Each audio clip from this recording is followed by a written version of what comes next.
Hey, what's going on? Hey, today's the day of the eyes.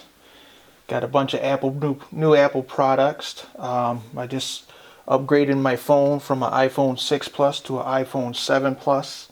My old phone had 128 gigabyte. This one I got 256 gigabyte. I kept having to delete stuff off my phone so I wouldn't run out of space. So I splurged and got the 256 gigabytes. 4K video, man, it's just gonna eat it up fast. Even when you're shooting a 1080 and 60 frames per second, it's gonna take up a lot of space. So I opted to get the highest capacity phone that I could get. I got this cheap case with it. I ordered this on Amazon, got it the same day as the phone came in. Actually, I got this yesterday and got it all set up. Little cheap rubber case. I thought it would be cool. I mean, I like the camouflage and the little kickstand on it, but it's flimsy, and you know, these phones, they're so freaking expensive. I opted out today and went out and got an OtterBox. I know there makes it bigger and bulkier than the slimmer case, but at least if I drop it, I know it's not going to get hurt or broke. I've had these before too, and the clear plastic screen on the front, they get all scratched up after a while from, you know, your fingers or whatever. The wife, she got a 7, 128. She just got the regular size phone. I like the Plus. It's easy to read on, and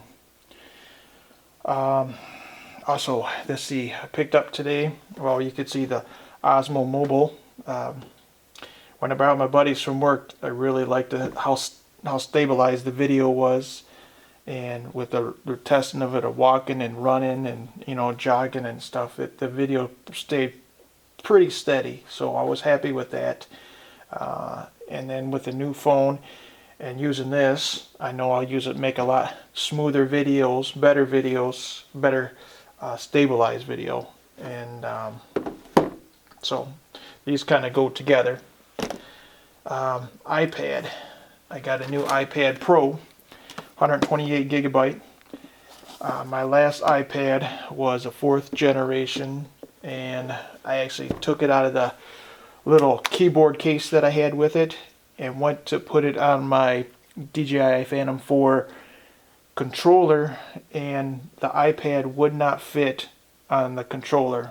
It was actually a half-inch wider. My wife had the iPad Air 2, and that was like a half-inch smaller than my iPad.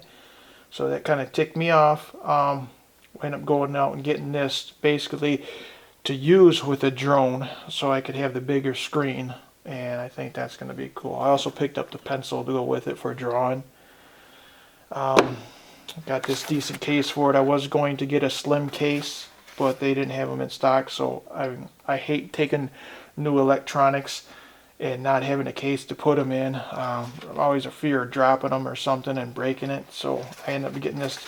Looks like a pretty rugged case, place for your pencil, and it's slim too, but it's got a hard plastic for it. So my wife ended up getting the iPad Pro 12-inch with cellular data.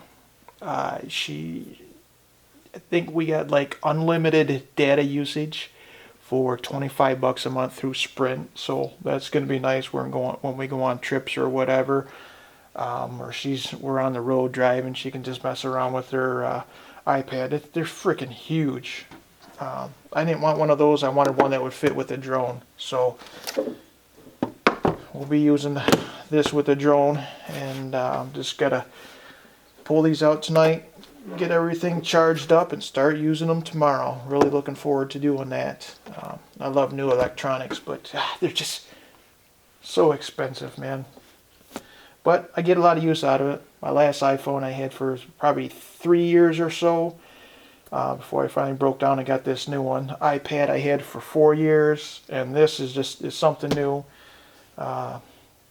Help make better stabilized video. Hopefully, you know, do a better quality with them. They got the 4K on the new iPhones. I'm gonna go between the 1080 60 frames per second and the 4K to see which I like better. I not positive, but I think the 60 frames per second is a little smoother than the 4K, but I'll have to do some testing on that. So I'll start taking this junk out and get her charged up and start using them tomorrow. So stay tuned.